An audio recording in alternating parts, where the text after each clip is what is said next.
Link TV, connecting you to the world. Link TV is viewer supported. Watch more at linktv.org. Link TV presents Mosaic World News from the Middle East. Here are today's top stories. Iranian president sacks foreign minister. Kuwait shuts down al-Jazeera office. And fierce winter storm sweeps across the Middle East. Mosaic World News from the Middle East begins now.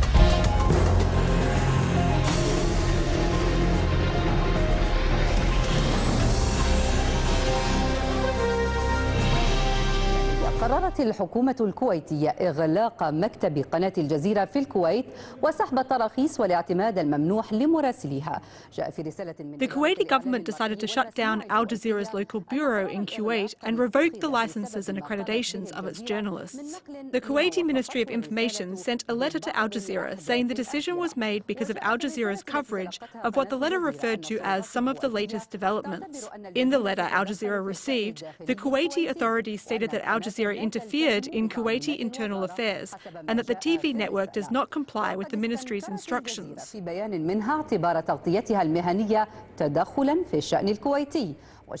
In a statement, Al Jazeera denounced the idea that its professional coverage was interference in Kuwaiti internal affairs. The TV network also says that it regrets the Kuwaiti authorities' decision to shut down its local office. Al Jazeera affirms that it is committed to continuing coverage of Kuwaiti affairs with full professionalism and balance.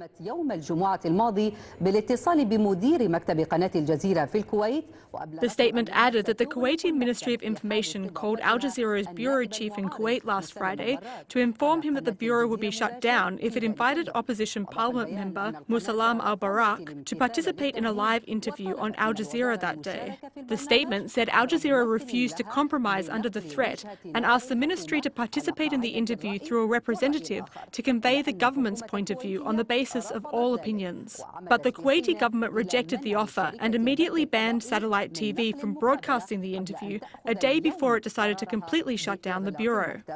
وتتعهد الجزيرة لمشاهديها بأن تواصل تغطية الشأن الكويتي بكل مهنية. Al Jazeera promises its viewers that it will continue covering Kuwaiti affairs with full professionalism and balance, and that it is committed to covering them through interviews with all parties in the political scene in accordance with the Press Ethics Charter. Al Jazeera will always remain a free forum for different opinions. والرأي الآخر. معنا من القاهرة الخبير الإعلامي وعميد كلية الإعلام. Joining us from Cairo is media expert and former principal of the Media Institute at Cairo University, Dr. Ali Ajwa. معك بصفتك خبيرا في الإعلام عند ذلك السبب الذي أوردته السلطات الكويتية. Dr. Ajwa, at the moment we want to rely on your expertise in media about the reason Kuwaiti authorities gave for shutting down the Al Jazeera bureau, which it said was interference in Kuwait's internal affairs. What do you think about this? هو الأصل في الإعلام هو الحرية. Initially, the press has freedom. The exception to this is when there are limitations or regulations on this freedom in certain circumstances. So if the press's job is to expose a subject to the public, reporting everything that is going on inside a society and expressing all opinions objectively and with balance, through which the public's need for information and knowledge of different opinions is met, then the press has played its proper role. If there are regulations on the press, then these regulations prevent the media from playing its role in regards to this subject. As for whether to convey opinions or events that may cause a public reaction, that is the decision of whoever holds these opinions. From here, we imagine that there is some kind of understanding and coordination between media networks in general and officials in various governments.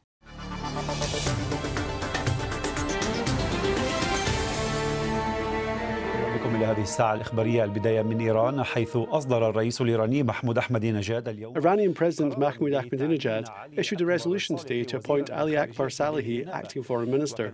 Earlier today, the Iranian president dismissed Manouchehr Mottaki, who had been foreign minister since 2005, succeeding Kamal Khalisi.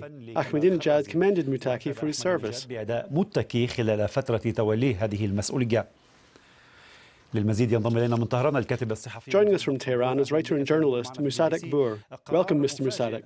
This decision was very sudden. So what is the background for Salehi's appointment and Mottaki's dismissal? Yes, first of all, I should explain one thing. I do not believe the word dismissal is very accurate. In a legal or diplomatic sense, a dismissal usually only happens when a minister has committed a crime. For example, if there's a lawsuit against the minister, then the president dismisses the minister in accordance with judicial requirements. But we have not heard that Mr. Mottaki committed any crime. So you're saying that this is just a ministerial reshuffle? Ministerial reshuffle, yes. We can say that it's ministerial reshuffle. But of course the president has the right to reshuffle his ministries as he prefers. Also, this decision was not surprising or sudden. Why isn't it surprising, Mr. Brewer? Why is it not?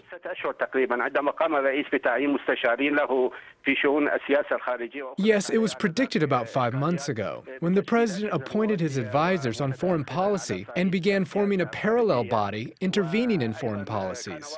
It also became clear when Mr. Mottaki expressed his resentment for statements made by one of the president's appointed advisors on foreign policy, saying that they were interfering in ministerial affairs. So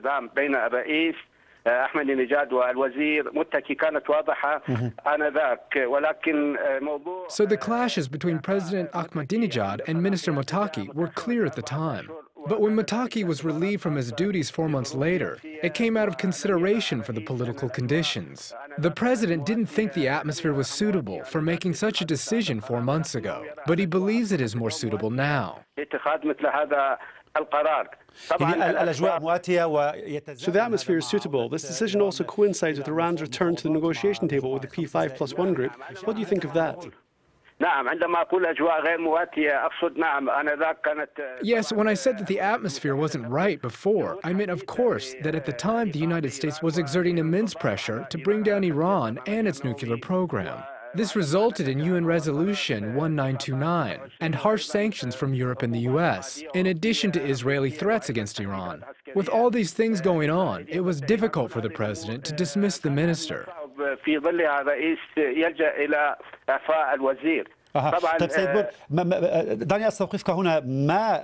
Okay, Mr. Burr, let me stop you here.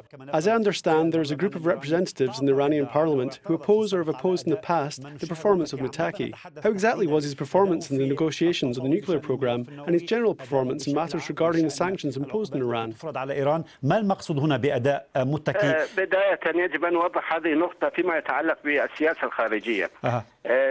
We should put this in the context of foreign policy. Foreign policy is not solely in the hands of the head of the ministry.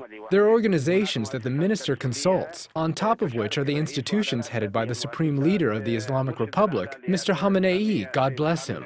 These institutions decide what is best for Iran regarding a foreign policy initiative, and the foreign minister works to achieve this in an executive role.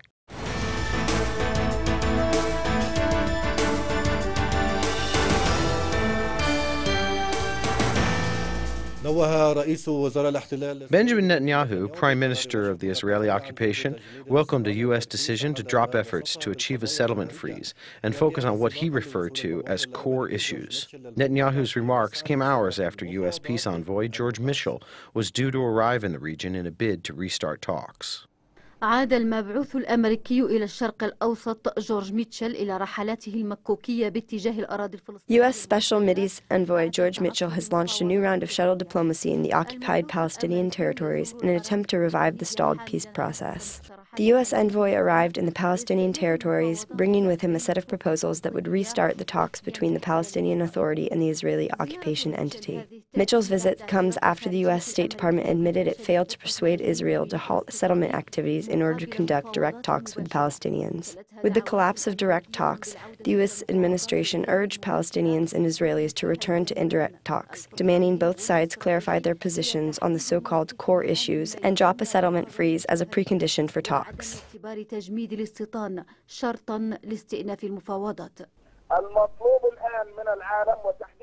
What is needed from the world, particularly from the U.S. and the Quartet, is to launch serious and productive efforts to help salvage this process. ومن المقرر أن يلتقي ميتشل في مستهل زيارته رئيس حكومة الاحتلال بنيامين نتنياهو. Mitchell is scheduled to meet with Benjamin Netanyahu, the Prime Minister of the Israeli occupation. Mitchell will ask Netanyahu to lay out his negotiating position on all issues and present it to the U.S. administration in the coming weeks. Among the issues are the border, security, Jerusalem, the refugees, and the issue of settlements. غدا الثلاثاء تزامنا مع المحاولات الأمريكية الجديدة لإعادة الفلسطينيين والإسرائيليين. Mitchell is expected to meet tomorrow with President of the Palestinian Authority, Mahmoud Abbas. As the U.S. launches new efforts to bring Israelis and Palestinians to the bargaining table, an unwelcoming remark emerged out of Israel. Environment Minister Gilad Erdan warned that his government would not discuss final status issues in talks with the Palestinians under pressure from what he referred to as a stopwatch in hand. من جهته أكد وزير الرفاه والخدمات الاجتماعية في الكيان إسحاق هارتسوغ. Meanwhile, Israeli Minister of Welfare and Social Services Isaac Herzog said that both sides must resume peace talks without fear. Israeli Foreign Minister Avigdor Lieberman said that the security issue must be resolved before the border issue, confirming that no progress will be made in any future talks unless his country's security is guaranteed. This position may add more obstacles to the peace process and undermine U.S. efforts.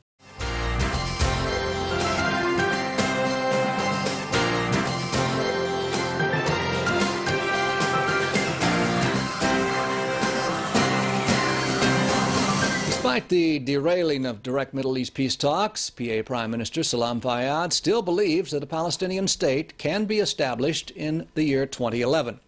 And during a televised discussion with ABC's Christiane Amanpour, opposition leader and former Foreign Minister Tzipi Livni said she believes an agreement with the Palestinians can be achieved with a different Israeli coalition. There's no reason why we should not by now have begun to see evidence of the occupation beginning to be rolled back. We haven't yet seen such signs. It's very important for this, our effort, the one that we just referred to begin to be seen as state in the making. I think it's hugely important, not only for us Palestinians, but also for Israelis as well.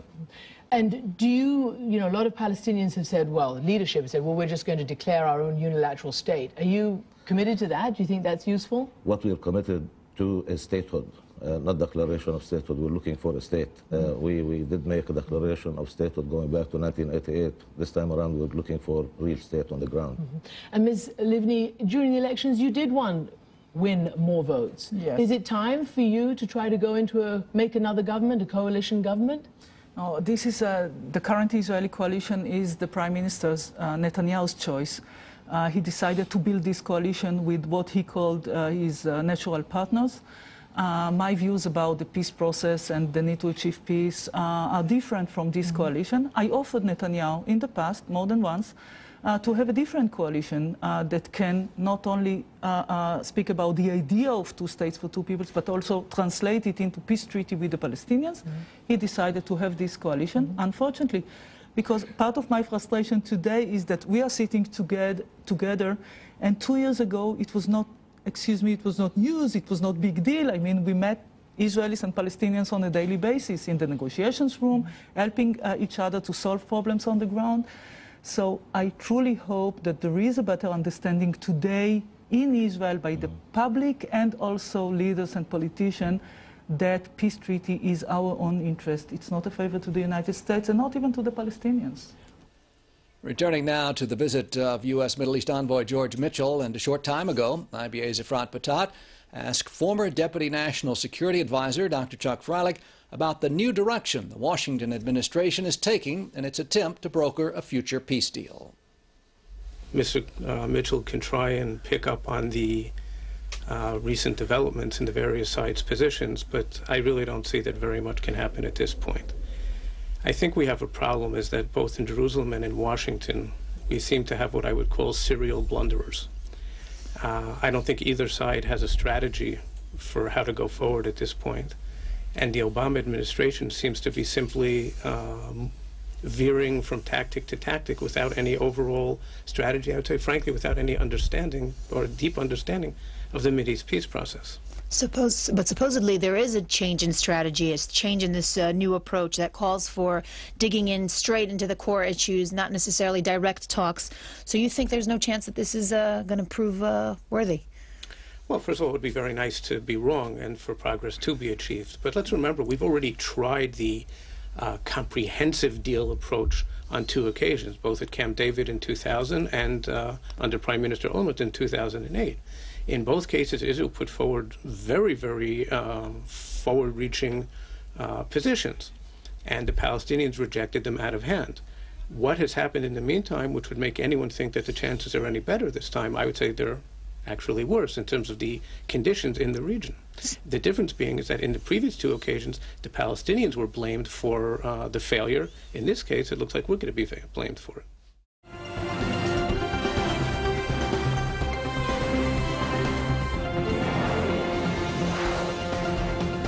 The U.S.-led NATO alliance in Afghanistan has warned that foreign soldiers are likely to face yet more violence in 2011. A spokesman for NATO's International Security Assistance Force says the alliance has to continue fighting because the job has not yet been done. Brigadier General Joseph Blotz says NATO has to keep the pressure on the Taliban, and this would lead to more confrontation. His comments come as 2010 has been marked as the deadliest during 9 years of war in Afghanistan, with both foreign and civilian casualties at record levels. At least 692 U.S.-led foreign forces have been killed so far this year. Violence in Afghanistan is at an all-time high, despite a U.S. troop surge in the country earlier in 2010.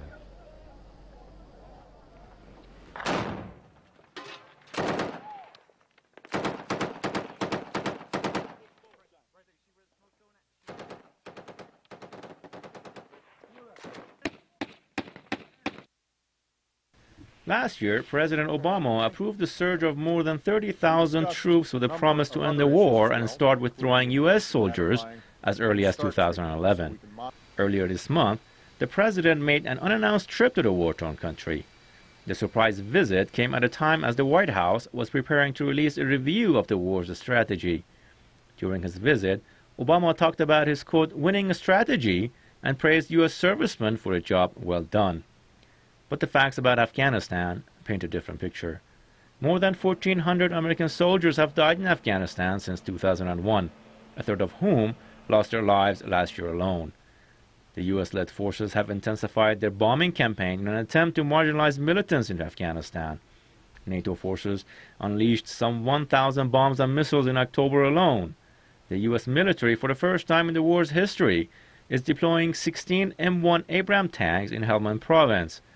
The 68-ton tanks are propelled by a jet engine and equipped with a 120mm main gun that can destroy a building more than a kilometer away. Meanwhile, the number of attacks on U.S. soldiers has increased dramatically. The Pentagon reports that U.S. soldiers have come under small arms fire more than 18,000 times so far this year, compared to about 10,600 such attacks in 2009. Military analysts say the increased attacks could be a sign that the Taliban have not weakened, despite President Obama's surge of 30,000 troops. They warn that another year of worsening violence in the country would possibly mean the failure of Obama's Afghan strategy.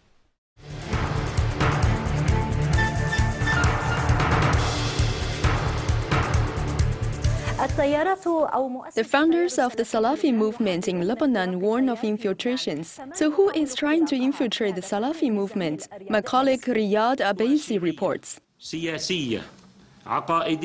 Shiites, politicians and ideologists are repeatedly trying to penetrate the Sunni community in various ways. The founder of the Salafi movement in Lebanon has made remarks about an attempted infiltration of the Sunni community in Lebanon. However, the mastermind who drafted the stillborn memorandum of understanding between the Salafis and Hezbollah has a different opinion on who the infiltrators are and how they will attempt the infiltration.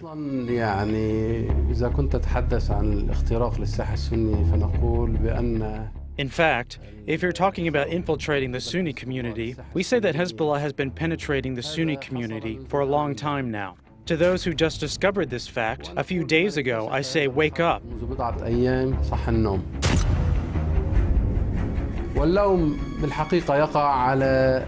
The blame falls on those who inaugurated themselves high authorities. The Sunni community needed to be fortified to prevent infiltration from Hezbollah, secularists and security agencies.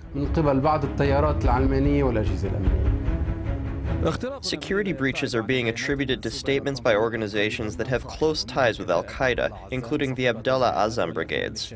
The brigades are famous for releasing documents and videos threatening Hezbollah and UNIFIL, as well as claiming responsibility for launching missiles at occupied Palestine. The brigades are headed by Saudi national Saleh al-Qarawi, who was arrested by Syrian authorities upon returning from Iraq and then handed over to Saudi authorities. Saudi authorities only detained him for 2 months. After being released, he became 34th on a list of the 85 most wanted men. Qarawi himself published this confusing story on the al-Fajr website. But other stories say that Qarawi is still in a Saudi jail and his name is nothing but a Saudi intelligence fabrication. I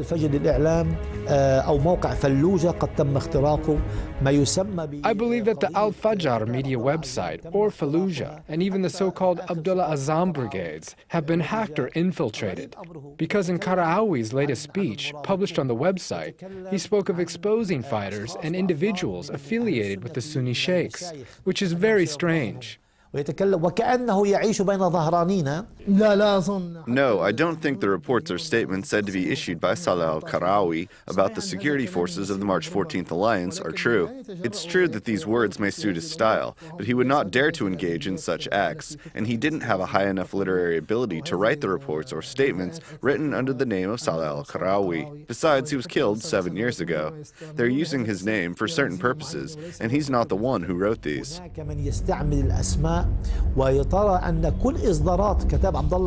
There are those who use these names or publications that claim to be from Abdullah Azam brigades in regard to attacks on the Lebanese army and intelligence forces, Hezbollah and the March 8th Alliance. But these publications did not mention the March 14th Alliance or the Future Movement, not even the security agencies, but did talk about the Lebanese army. This proves that those circulating these rumors are individuals affiliated with the Future Movement.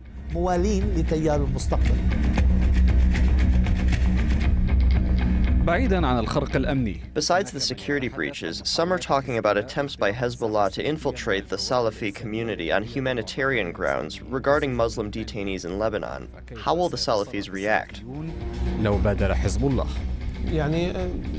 We could say that in Lebanon, everything can be utilized to stir up political chaos or problems. I mean, any subject, such as this issue, could be used in such a way. But we could extinguish the flame if we cooperate and unite. We are seeking rapprochement with all political sides, urging them to cooperate with us to pull the issue away from the political agenda and place it in its legal and humanitarian framework. The relationship between Salafis and Hezbollah cannot be mended based on humanitarian grounds. It may even deteriorate depending on the tribunal's decision in the Hariri case. If the army and the interior forces do nothing, like what happened on May 7th, when they did not defend citizens in the streets, we will defend ourselves if we come under attack.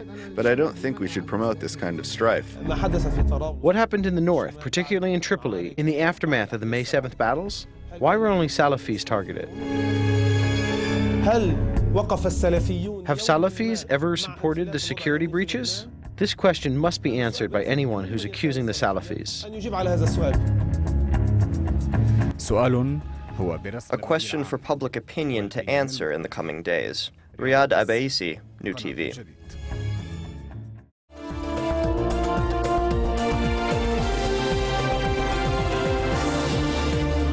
من دون سابق إنذار العواصف الثلجية تجتاح دولا عدة في الشرق الأوسط وتتسبب. Without warning, snowstorms swept across various countries in the Middle East, disrupting daily life in Syria, Lebanon, Jordan, and the Palestinian territories. Strong winds measuring more than 80 kilometers per hour battered the region, accompanied by rain and cold temperatures. Snow also fell in some areas, disrupting life and traffic. الكثير من مرافق الحياة ووسائل النقل فيها. Snowstorms and strong winds have made headlines in various countries in the Middle East, including Palestine, Lebanon, Syria, Egypt, and Jordan. In some areas, gusty winds reached 100 kilometers per hour and waves reached as high as 4 meters. وفي بعض المناطق كان للرياح تأثير قاتل تسبب في سقوط. In Lebanon, winds knocked down trees, killing a woman whose car was crushed by a falling tree. The stormy weather caused delays and flight cancellations in various countries. Some flights were also diverted to neighbouring countries. In each battered country, the authorities issued warnings urging citizens to take precautionary measures. The heavy rains and strong winds have paralysed life across various countries in the region. الطقس وشدة الرياح في حين كانت أخرى تنذر بما هو أسوأ. العاصمة السورية دمشق سجلت اليوم تساقطا للثلوج تسبب في حوادث. Snow fell today over the Syrian capital of Damascus, disrupting traffic and causing accidents as well as flight delays or cancellations. الماطرة بعيدة عن الأردن الذي شهدت مياه خليج العقبة فيه جنوح باخرتين. In the Jordanian port of Aqaba, heavy rains and strong winds disrupted operations and stranded ships due to the closure of the Nuweiba-Aqaba waterway. ولعل في هذا المشهد ما يدل بوضوح على ما أصاب الأراضي الفلسطينية ومدينة القدس التي. In the Palestinian territories, the stormy weather dimmed visibility of the Dome of the Rock in Jerusalem. أمطار ورياح قوية وفي بعض المناطق أتربة ودرجات حرارة. Rains and strong winds accompanied by occasional dust and freezing temperatures are part of an unprecedented climate pattern in the region. This climate change also led to years of drought reported in some countries of the region.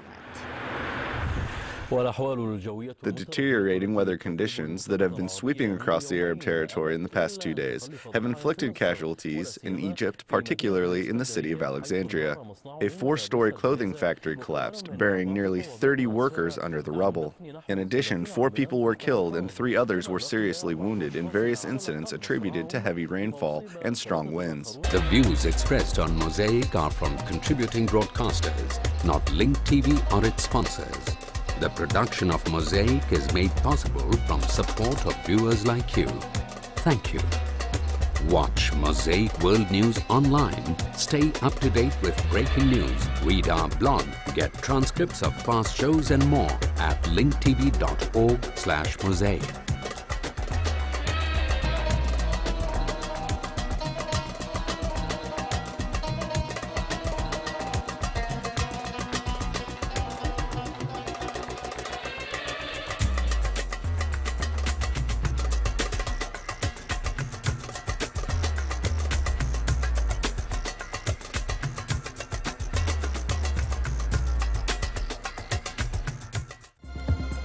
This program is brought to you by Link TV for educational and non-commercial use only. Link TV is the only U.S. network dedicated to global and national news, uncompromising documentaries, and diverse cultural programs which connect you to the world.